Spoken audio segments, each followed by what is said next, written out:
Wall Street Memes Casino, I'm fine. and Sportsbook. Get a sign-up bonus of 200% up to $25,000 when joining today. Sign up now. Terms and conditions apply. Vote for IFL in this year's Sports Podcast Awards.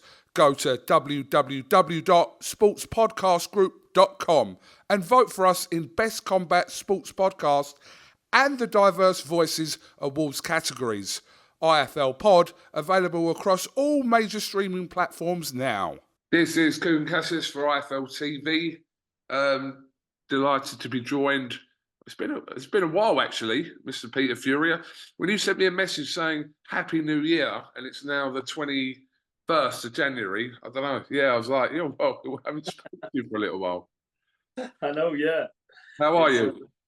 Ain't too bad, Kugan. Everybody's all right. Good as can be expected.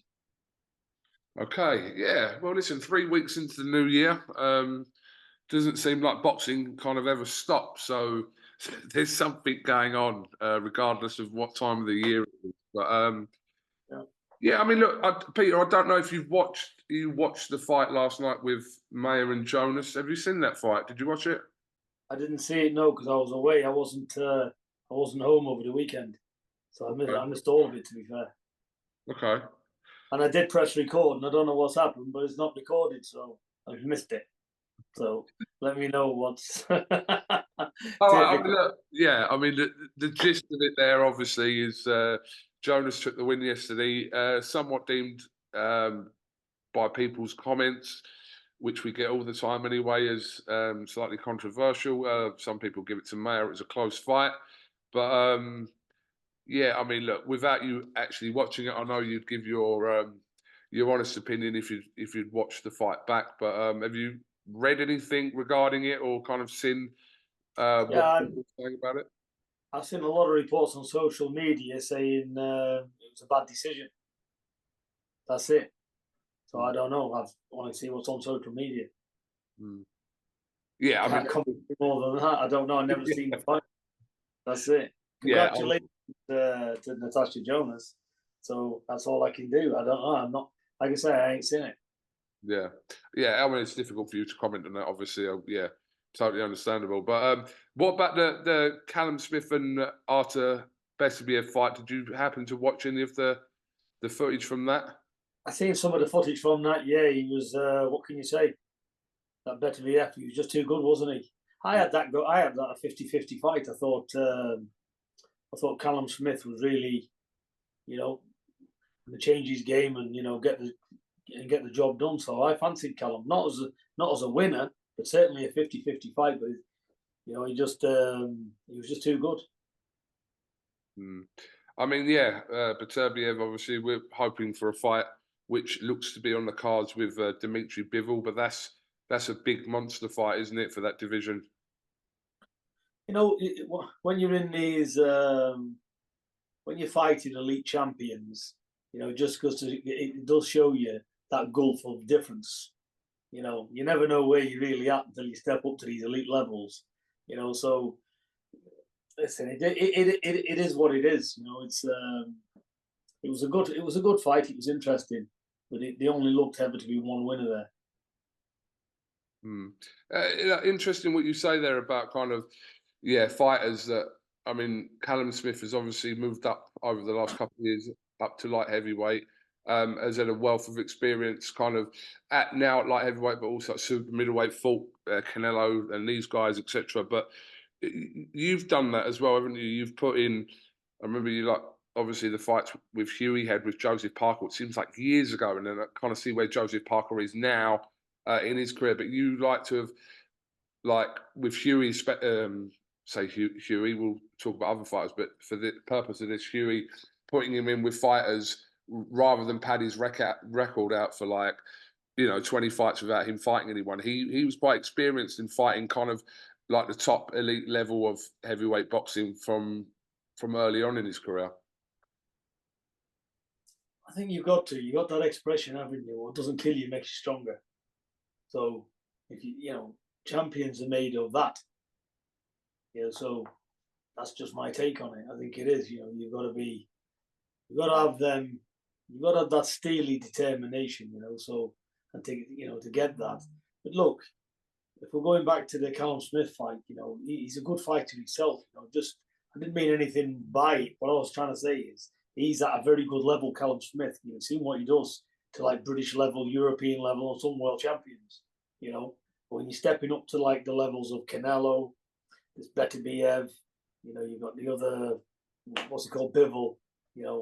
These are just on that, just up again, aren't they? Yeah. And he showed. So it's just things like that, and don't think you can say they're elite champions for a reason. Just coming on to Huey now, what can you tell us about what the plans are for 2024 for Huey? I'm just waiting. Huey's ready. Huey's ready to fight. He's been in the gym, he's training, and we're looking to get him out as soon as possible. So I'm just waiting to hear. That's it. Okay, but judging on kind of where he is in his career, it should be a big year for Huey if he can get the right fights. Yeah, definitely. Listen, I'm sick of talking about it. Let's get him in there. Let's see. But no, some interesting stuff. I'm waiting to speak to Mick this week, seeing what he's got to tell me and stuff. So we'll take it from there. What's been the frustrating part of it then, Peter? Well, there's been obstacles all the way around. He had health issues, and we sorted that out. And then, promotional issues, not getting fights when they say they're going to get them and stuff like this. So you get to a stage where you get sick of it. So he's had one obstacle under another, but like I said, it's not affecting him. He's determined. So I'm sure we'll get him out as soon as we can. And what can you tell us about where Savannah Marshall is at the moment in terms of what her plans are? Roughly same, really. She was supposed to fight. No, she's not. And she's got a MMA fight in June. I think June, July. That'll get announced shortly. And she'll be having that fight. So that's what it is. Okay. A lot going on in terms of the heavyweight scene. We saw kind of, I suppose a lot of the landscape kind of change back in December with the card they had out in Saudi Arabia. I suppose the biggest talking point was Deontay Wilder getting beat by Joseph Parker. Well, did that surprise you back then? No. This is what I mean, fighters can get carried away with hype or whatever.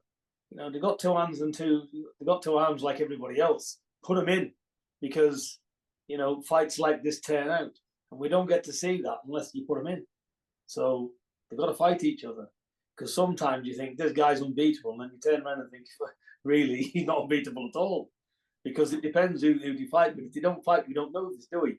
So people get like some false admiration for a lot of fighters. You know what I mean? So the best way to deal with it is stick them all in and let them fight, isn't it? But we don't see that enough, because they get protected at one thing and another, and it's all about, I pick who I want to fight, it's all about me, and we don't see good fights. So when you put them in, and you just put them in the mix and let them fight each other, you see, don't you? Are we starting to see that more now, in your opinion, or not still? Yeah, listen, what can you say? I think we are, finally. I think the fights are starting to happen, especially in the heavyweights, and they need to as well. Yeah. Obviously, aside from Tyson's fight with Usyk coming up, the fight which got announced 2 or 3 weeks ago with Joshua and Francis Ngannou, everyone's had their opinion about that. Francis Ngannou is going into his fight with Joshua in only his second fight as a heavyweight, shall we say? Getting a shot at, again, he's had Fury, now Joshua, and then potentially if he beats Joshua, could get a shot at the undisputed. What do you make of that? I don't make anything. It is what it is. It's I don't see. Well, listen, is it interesting to see? Of course it is. It's an interesting viewing, but that's where it is. So I don't really see I don't want much into it, to be fair, Coogan. Yeah, I mean, do you give him a shot against Joshua in that fight? Everybody's got a shot, aren't they? He's getting in the ring. I wish the fella all the best because he seems a very nice guy. He comes from very humble beginnings, doesn't he? So, you know, for me to sit here and discredit him, but in boxing terms, shouldn't go anywhere. You know, the second pro fighter that's been out of MMA for 2 years. You know, that'd be bad enough to have ring rust. But, you know, the legendary Mike Tyson, you know, learned him out quite a lot. And, you know, what can you say? So, you know, the guy looks a decent fighter. He's a big, strong heavyweight. But, yeah, I don't think, I can't see, I can only see one winner there anyway. Mm. It's not a fight I'd be interested to see as, oh, this is a serious fight. I don't look at it like that. But I mean, if he was to win, he does. It's been said that the winner of that fight gets a shot at Fury Usyk. I mean, that's what's been raised here as whether, you know, how right or wrong that is, that somebody that can have 2 fights at that level, it be against Joshua and Fury, and then get a shot at the undisputed. But it's just kind of just the way boxing's working now in terms of what we potentially could see. I could win the lottery tomorrow, couldn't I? Be a multimillionaire. So, what can you say? There's about that much chance in it, I think. But look, the fella's got a chance, but that's it. But let's get real with it. We want to see heavyweight fighters fight proper heavyweights and get on with it. You know. It seems more optimistic though, that the possibility of that, of kind of all these fights that, like you said, get sick of talking about them week in, month in, year out, and a lot of these fights haven't happened. But there is the prospect of these fights coming to play, especially for this year. So whatever's happening, like I said, out in Saudi Arabia, it seems positive on that front. Definitely, you know, if they can't put fights anywhere else and it takes Saudi to put them on, then so be it. You know, they're all on a TV screen, so everybody's getting to see them. And the time differences ain't that different there. You're not waking up in the middle of the night, so I think it's all a good thing. So as long as the fighters keep fighting each other and we see good quality fights, and that's the key. Do you think it's in a better place now, heavyweight boxing, than it was, say, a year ago? I don't know. To get back to the golden ages, it's going to take some getting there. You know, but we'll just see how it goes. It will hopefully come back with the right support, and now these networks, Saudi and all this, you know, we could start seeing it come back properly. What I mean, if I could pick you out 2 or 3 fights for you that you'd want to see, just just as a fan perspective, Peter, what would you like to see this year? You know, I'm not too bothered. I just want to see real fights. Like there was a few interesting fights. I did enjoy the Caballero one, to be fair. You know, that was good for me to see. You know, I was laughing with that because I know Caballero. You know, he's a good kid. That Aj-Ngannou, very inspiring, and he is quite talented. You know, and I said, you know, I was looking forward to seeing that fight because, you know, that everybody gets carried away with the big punch. You know, so you know, but it didn't work. You know, it totally went to Caballero's plans. So that was good. I was very interested in looking at that. So that was, yeah, it just reinforces, you know, you need to be more than big and have a big punch in this game. Yeah, I mean, I thought in some ways that fight was the most interesting card. I know people were talking about, obviously, the Wilder Parker and then obviously Joshua and Otto Wallin. But that fight was intriguing because Caballero, not too long ago, was being touted as a potential opponent for Anthony Joshua. And to go in against Makhmudov, I did feel that was a 50-50 fight going into that. Not really, but obviously Caballero was booked as the away fighter on that. So I suppose it was expected that Makhmudov would beat Caballero. But Caballero's, he's not a mug, is he? He's a very good fighter. He's not a mug, and he's not a mug, and he's right in the frame. And this is what I mean. You know, fights turn around. You know, so you know, look, I'm quietly excited about the heavyweight division. It's you know, but these are the kind of spanners in the works that we want to see that makes it all interesting. not foregone conclusions. You know what I'm saying? Yeah. Well, what have you made of the year kind of Joshua's had? Obviously, he's had those 3 wins against Hellenius, Jermaine Franklin, and then more recently, obviously, just before Christmas against Otto Wallin, under Ben Davison now, or working with Ben Davison now. What have you made of his year he's had? Well, you know, he's had wins, so he's had a good year. I think looking at him against Otto Wallin, it looked like a mismatch. You know, it looked like just far too strong. You know, and everything he hit Wallin with, he hit him for sure. So, you know, there was you know, it was a one-way traffic thing, and yeah, he done well in that fight. So he showed a good performance. I thought he had a good performance against Elenius as well. That was a very nice, clean knockout shot, wasn't it? Yeah, it was timed right, and you know, yeah. So yeah, he's what can you say? The fellow's doing good. Mm. And I know I sort of touched on it earlier on, but with Deontay Wilder now, still could offer a lot in that division, in your opinion? You know, it's hard to say with you know, Wilder, you know, lovely guy and everything, you know, and anything I say is not personal in regards to these fighters. You know, Joshua was a nice kid. I've heard nothing but good things about him. You know, and same with Wilder.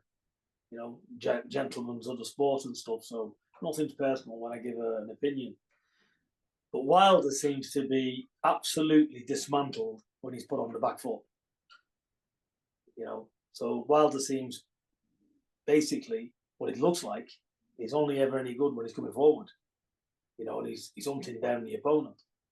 But you know, this is everybody's got an Achilles heel, haven't they? But can Wilder come back? Yeah, he can. But the fight that I saw, running around the outside of the ring, not wanting to engage, he didn't do anything at all. You know, so what Wilder was that? Whatever happened there? He looked a skeleton of himself. You know, so they've got the answers. We're not taking any away from Park. You know, Park got the job done. He had the right tactics at the centre of the ring, and he steadily, you know, forced the control back. So maybe Wilder couldn't exchange because Wilder felt like he had to get on the back foot, but to totally go round and round and round and round and round in a circle, touching the ropes every time he's going. What kind of a fight is that? They didn't want to engage at all. So yeah, I mean, but look, you know, they know the answers to it. I don't. But looking at it, what kind of tactics, what kind of a fight was that? And you know what it is as well. You're in 5, 6, 7, 8, and you're in the same shit every round. Do you not realise you've lost 1, 2, 3, 4, 5, 6, 7, 8? You know, what the fuck is going on there? If you was in the corner, you'd say, "What the fuck are you doing?" Yeah, wouldn't you? You're losing every round in sight. You're not even fucking putting a fight up. So what on earth are they doing there? So they, like I say, we ain't got the answers. But for me, looking at it, he didn't do anything, did he? There's always been the questions that have been asked from whoever about Wilder, kind of the plan B side of Wilder. Obviously, we know what a devastating puncher he's proved to be in that division, but the technical side of it, that kind of, if that isn't going to plan, then what is? Look, let me just say this to you. Again, this is not having a go with anybody. Sometimes fighters get overhyped. And what I mean by that is, I think Wilder had 30-something fights, you know, of people in the pub. So, you know, a lot of it, you know, he only started having decent fights when he started getting like past 30-something and oh. Do you know what I mean? So, you know, you've got to look, you know, styles make fights, you know. He's beat some good opponents as well, Wilder has. But like I say, you know, it's our fight is really as good as what people make out there. The only thing, and this comes back to what I'm saying, everybody should fight each other. And let's see. Because everybody's got weaknesses, haven't they? Some styles, I've always said styles make fights.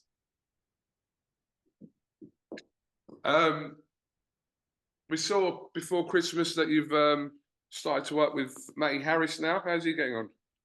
Matty Harris is doing well. I got told today he's boxing on the 1st of March. So he's got a fight coming up, and he's training hard for it. So yeah, I expect to see some improvements from him. He's a young heavyweight, and yeah, he's starting to click in.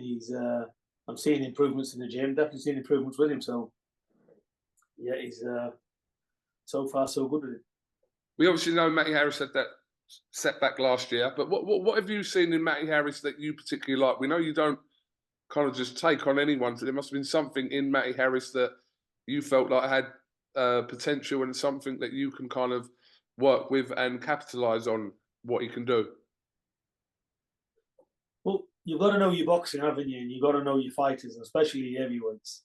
We've got a big little lad here who's probably standing upright 7 foot. Yeah, because that's how tall he is. The lad doesn't know how tall he is, but believe me, with that hairstyle he's got, he's 7 foot. Trust me. And the thing is, we've got a young kid here, yeah, that's had 7 amateur fights. Yeah, been a lot of hype around him, and he's gone into the pro ranks. But you know, he's come up against an experienced journeyman, yeah, and basically, when he's come under attack, he doesn't know what to do. He literally didn't know what to do. So you know, this is a thing. So it's a vastly inexperienced, not a lot of sparring, and not knowing what to do when you start getting in the deep end. You know, so it's just an experience. So you know, when I deal with fighters, I make sure they go in the deep end. He's going in the deep end every week. You know, so I want to see how they perform in the deep end. When they first get in the deep end, they go stiff. They start looking here, start looking there, start to panic, loading up with the shots, and then they burn out. The more you get used to it, the more you can take it. You know, take the shots rather than be stiff. Ride with the shots and stuff. Let the head go this way, let the head go that way. So what? I'll try and block that next time. Thanks very much. That's the way you should look at it. Not think, oh, I've been it. This is getting in deep water. You know.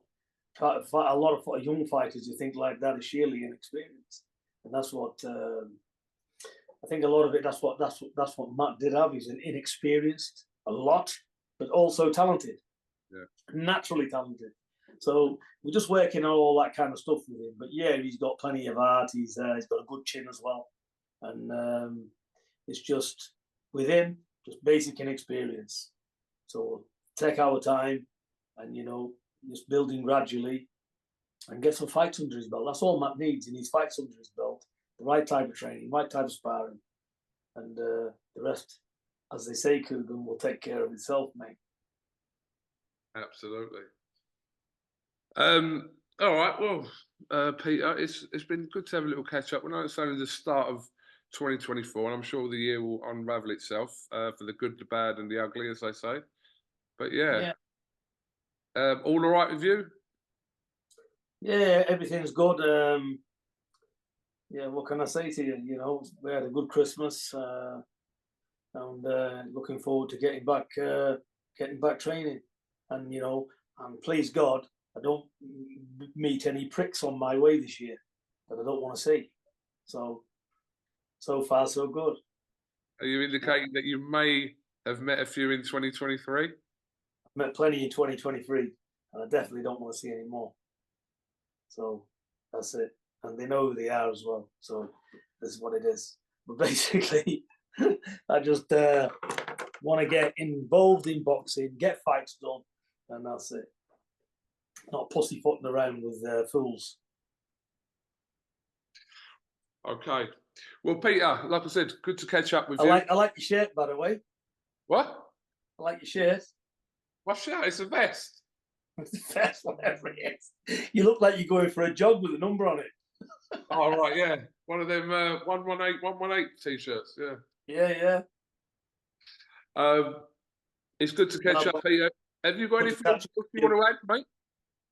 Nothing really. And, yeah, just looking forward to a good season and getting some good fights underway, and hopefully we'll see good fights, and I'm sure we will. Absolutely. All right, well, hopefully the next time I see you, Peter, will be in person rather than over a laptop or a computer. So look forward to it, Coogan. When are you back? I'll be back. I'm back in action this week. Yeah. So Well, a little yeah. break. Yeah, back in action this week. You'll have to come up. Yeah, I have only been there once, but I didn't stay long. Obviously, came up there and kind of come back. But I think I'll just stay. I'll stay over, Peter. Yeah, yeah. You're always welcome, Coogan. Always good to see you and good to speak with you. Absolutely, mate. Okay, this is Coogan Cassius with Peter Fury for IFL TV. Thank you very much. Pleasure. Wall Street Memes Casino, I'm fine. and Sportsbook. Get a sign-up bonus of 200% up to $25,000 when joining today. Sign up now. Terms and conditions apply. Vote for IFL in this year's Sports Podcast Awards. Go to www.sportspodcastgroup.com and vote for us in Best Combat Sports Podcast and the Diverse Voices Awards categories. IFL Pod available across all major streaming platforms now.